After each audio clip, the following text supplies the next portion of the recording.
नमस्कार दोस्तों, आज के हमारे इस वीडियो में मैं आपके लिए रक्षाबंधन की एक पौराणिक कहानी लेकर आई हूँ। अगर आपको ये कहानी पसंद आए तो नीचे कमेंट बॉक्स में जय श्री कृष्णा अवश्य लिखें। तो आइए सुनते हैं भाई बहन के प्रेम की कहानी। एक समय की बात है, किसी नगर में एक साहूकार के 3 बेटे और 3 बहुएं थीं।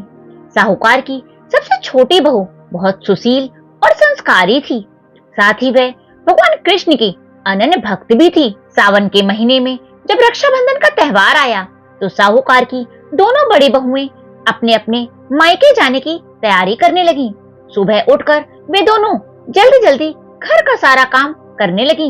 यह सब देखकर छोटी बहू ने पूछा, क्या बात है दीदी, आज इतनी जल्दी जल्दी काम क्यों कर रही हो? यह सुनकर उसकी जेठानियां बोली, कल रक्षाबंधन का त्योहार है, हम दोनों को अपने अपने भाई को राखी बांधने अपने पीहर जाना है।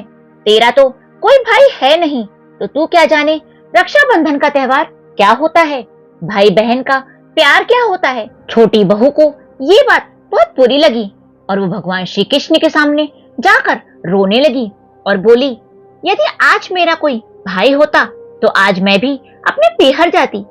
अगले दिन रक्षाबंधन का त्योहार था। सुबह सुबह उसके घर उसके दूर के रिश्ते का भाई आया और साहूकार से बोला, ये मेरी बहन है, मैं इसके दूर के रिश्ते का भाई हूँ और इसे रक्षाबंधन के त्योहार पर अपने साथ ले जाने आया हूँ। तब साहूकार का बेटा बोला, लेकिन इसका तो कोई भी भाई नहीं है, तो तुम कौन हो?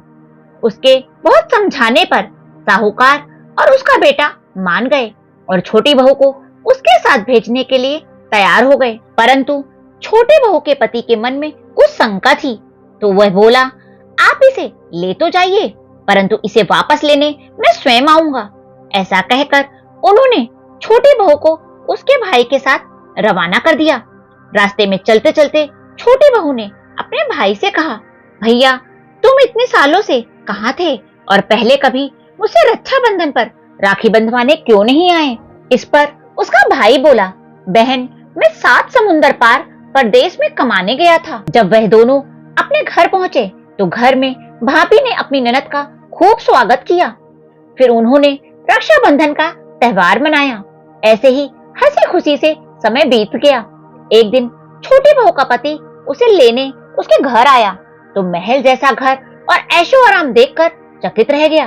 भाई और भाभी ने उसकी खूब आवभगत करी। अगले दिन भाई और भाभी ने उन दोनों को विदा कर दिया।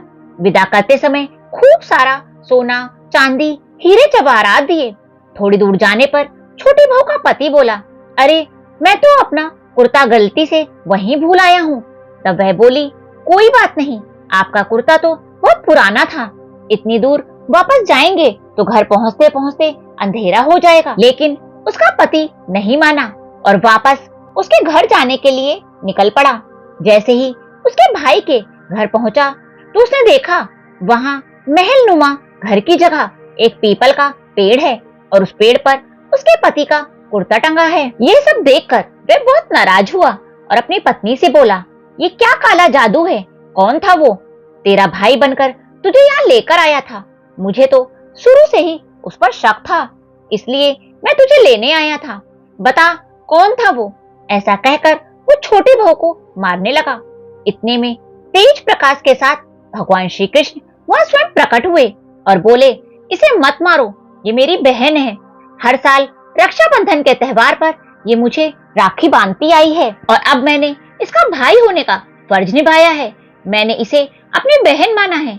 छोटी बहू और उसका पति भगवान के चरणों में गिर गए और उनसे माफी मांगने लगे। हे भगवान, जैसे आपने छोटी बहू को पीयर दिया वैसे ही सबको देना। इस कहानी को कहने वाले, सुनने वाले और पूरे परिवार को देना। बोलो श्री कृष्ण भगवान की जय।